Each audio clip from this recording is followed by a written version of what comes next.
Welcome back to Pastor Emilie's Story Hour. We're reading Rilla of Ingleside by L.M. Montgomery. This is Chapter 13, A Slice of Humble Pie. "I am very much afraid, Mrs. Doctor dear," said Susan, who had been on a pilgrimage to the station with some choice bones for Dog Monday, "that something terrible has happened. Whiskers on the Moon came off the train from Charlottetown, and he was looking pleased. I do not remember that I ever saw him with a smile on in public before. Of course, he may have just been getting the better of somebody in a cattle deal, but I have an awful presentiment that the Huns have broken through somewhere." Perhaps Susan was unjust in connecting Mr. Pryor's smile with the sinking of the Lusitania, news of which circulated an hour later when the mail was distributed, but the Glen boys turned out that night in a body and broke all his windows in a fine frenzy of indignation over the Kaiser's doings. "I do not say they did right, and I do not say they did wrong," said Susan when she heard of it, "but I will say that I would not have minded throwing a few stones myself. One thing is certain. Whiskers on the Moon said in the post office the day the news came, in the presence of witnesses, that folks who could not stay home after they had been warned deserved no better fate. Norman Douglas is fairly foaming at the mouth over it all. 'If the devil doesn't get those men who sunk the Lusitania, then there is no use in there being a devil,' he was shouting in Carter's store last night. Norman Douglas has always believed that anybody who opposed him was on the side of the devil. But a man like that is bound to be right once in a while. Bruce Meredith is worrying over the babies who were drowned, and it seems he prayed for something very special last Friday night and didn't get it, and was feeling quite disgruntled over it, but when he heard about the Lusitania, he told his mother that he understood now why God didn't answer his prayer. He was too busy attending to the souls of all the people who went down on the Lusitania. That child's brain is 100 years older than his body, Mrs. Doctor dear. As for the Lusitania, it is an awful occurrence, whichever way you look at it.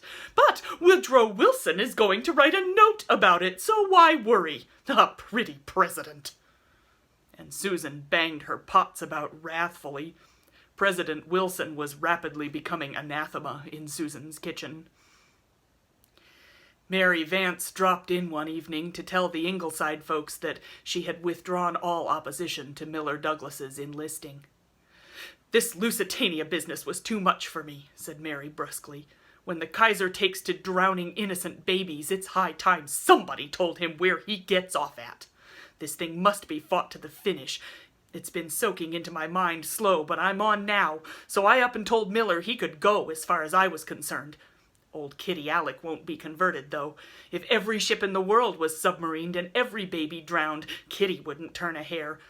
But I flatter myself that it was me kept Miller back all along, and not the fair Kitty. I may have deceived myself, but we shall see." They did see. The next Sunday, Miller Douglas walked into the Glen Church beside Mary Vance in khaki. And Mary was so proud of him that her white eyes fairly blazed. Joe Milgrave, back under the gallery, looked at Miller and Mary, and then at Miranda Pryor, and sighed so heavily that everyone within a radius of 3 pews heard him and knew what his trouble was. Walter Blythe did not sigh, but Rilla, scanning his face anxiously, saw a look that cut her to the heart.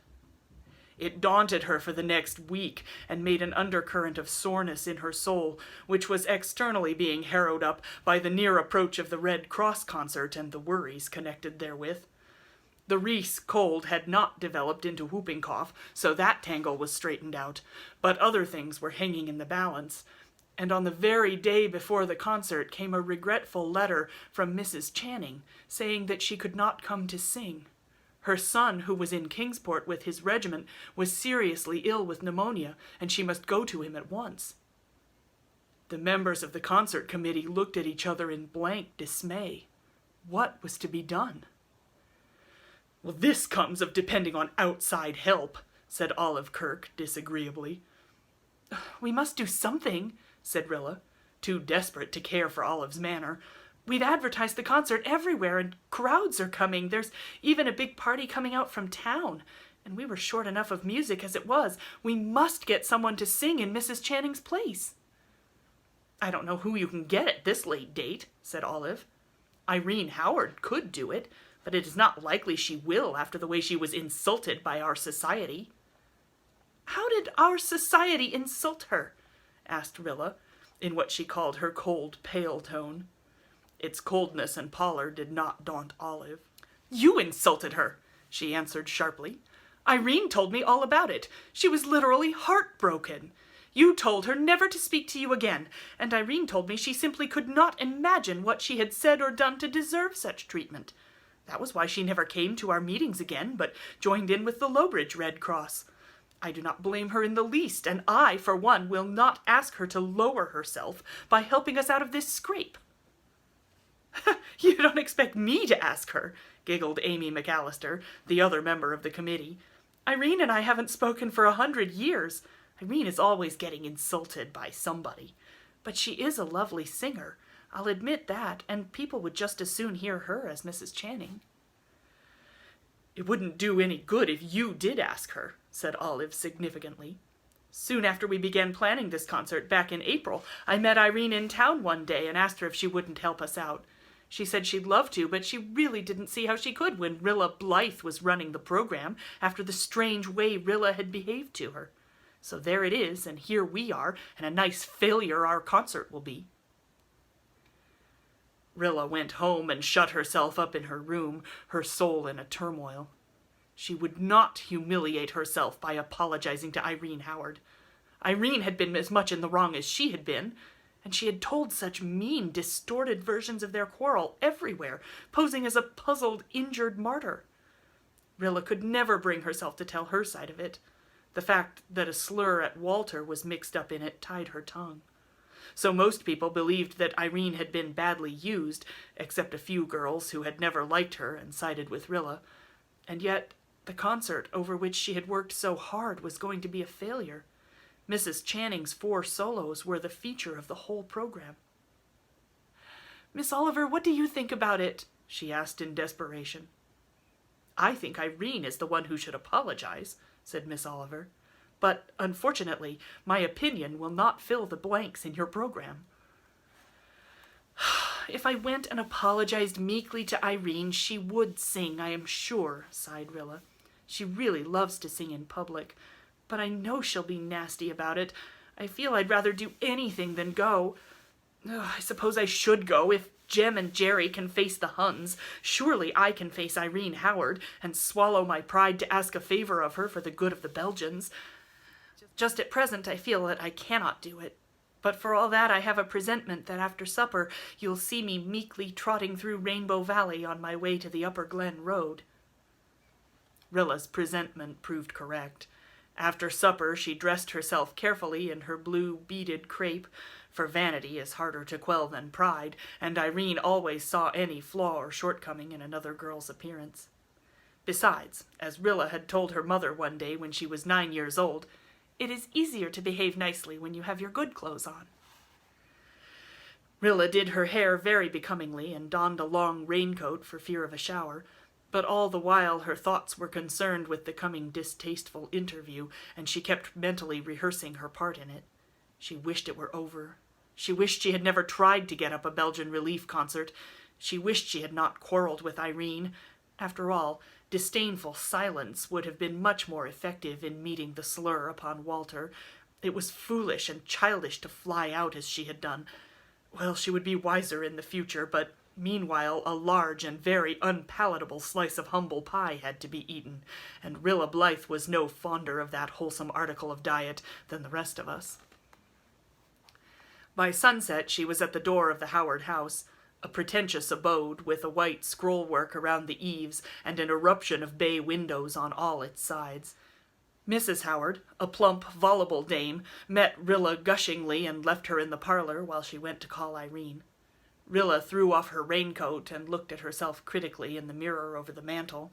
Hair, hat, and dress were satisfactory. Nothing there for Miss Irene to make fun of. Rilla remembered how clever and amusing she used to think Irene's biting little comments about other girls were. Well, it had come home to her now. Presently Irene skimmed down, elegantly gowned, with her pale, straw-colored hair done in the latest and most extreme fashion, and an over-luscious atmosphere of perfume enveloping her. "Why, how do you do, Miss Blythe?" she said sweetly. "This is a very unexpected pleasure." Rilla had risen to take Irene's chilly fingertips, and now, as she sat down again, she saw something that temporarily stunned her. Irene saw it too, and she sat down. A little amused, impertinent smile appeared on her lips and hovered there during the rest of the interview.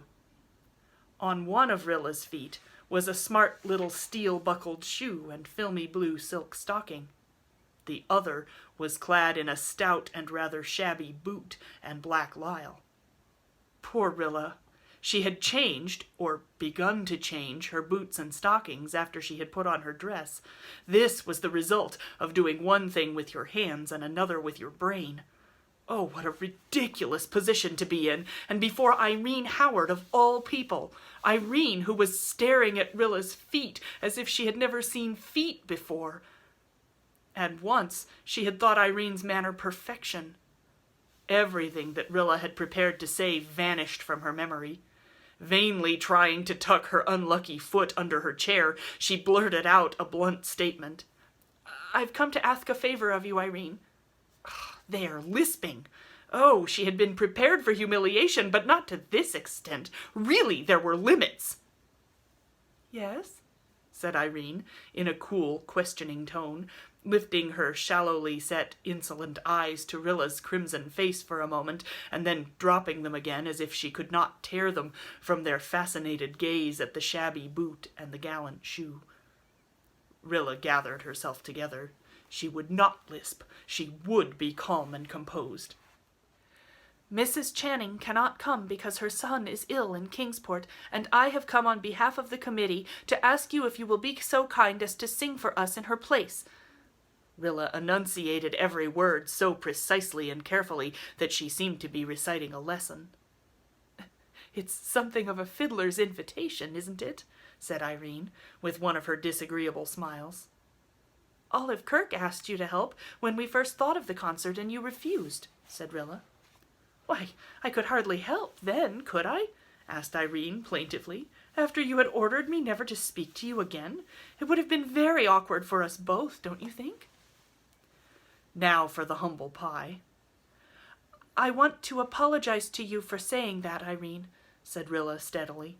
"I should not have said it, and I have been very sorry ever since. Will you forgive me?" "And sing at your concert," said Irene sweetly and insultingly. "If you mean," said Rilla miserably, "that I would not be apologizing to you if it were not for the concert, perhaps that is true. But it is also true that I have felt ever since it happened that I should not have said what I did, and that I have been sorry for it all winter. That is all I can say. If you feel you can't forgive me, I suppose there is nothing more to be said." "Oh, Rilla, dear, don't snap me up like that," pleaded Irene. "Of course I'll forgive you, though I did feel awfully about it. How awfully, I hope you'll never know. I cried for weeks over it, and when I hadn't said or done a thing." Rilla choked back a retort. After all, there was no use in arguing with Irene, and the Belgians were starving. "Don't you think you can help us with the concert?" she forced herself to say.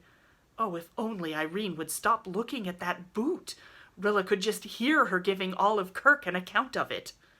"I don't see how I really can at the last moment like this," protested Irene. "There isn't time to learn anything new." "Oh, you have lots of lovely songs that nobody in the Glen ever heard of before," said Rilla, who knew Irene had been going to town all winter for lessons, and that this was only a pretext. "They will all be new down here." "But I have no accompanist," protested Irene. "Una Meredith can accompany you," said Rilla.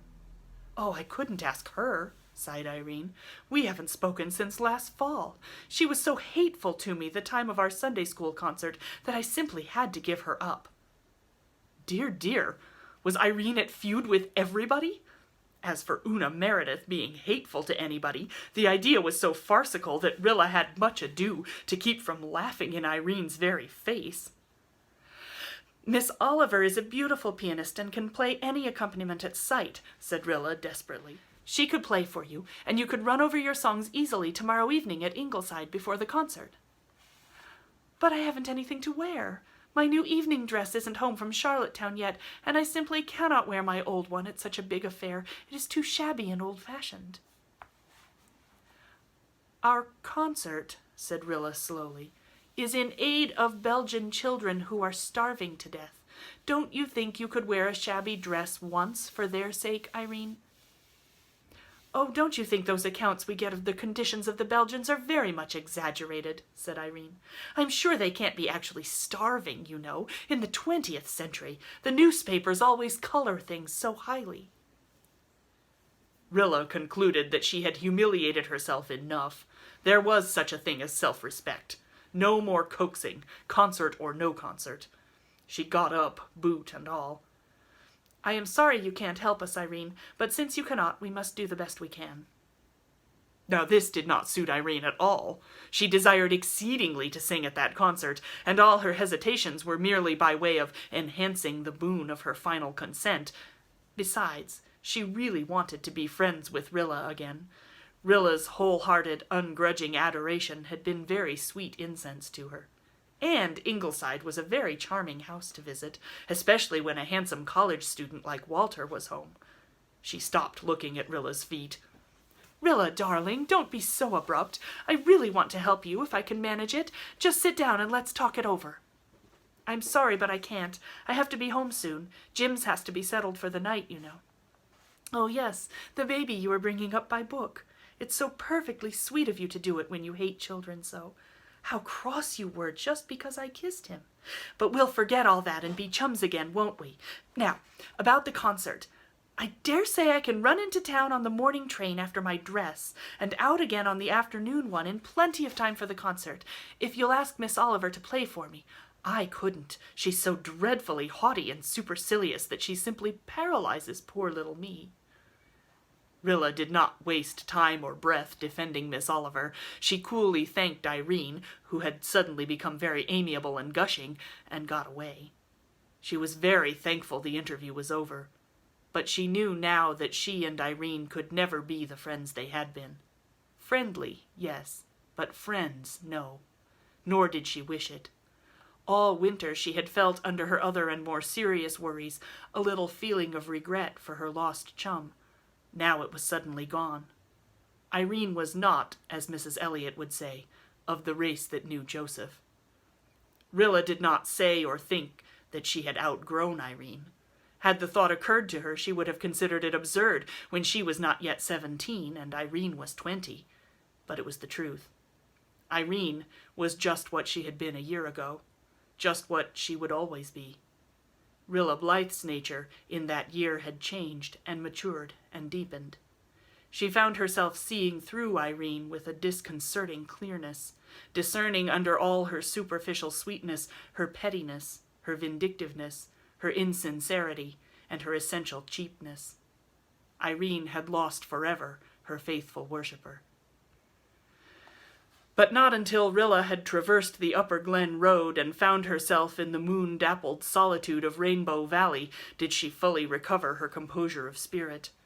Then she stopped under a tall wild plum that was ghostly white and fair in its misty spring bloom, and laughed. There is only one thing of importance just now, and that is that the Allies win the war, she said aloud. Therefore, it follows without dispute that the fact that I went to see Irene Howard with odd shoes and stockings on is of no importance whatever. Nevertheless, I, Bertha Marilla Blythe, solemnly swear, with the moon as witness, Rilla lifted her hand dramatically to the said moon, that I will never leave my room again without looking carefully at both my feet. Come back tomorrow for the next chapter.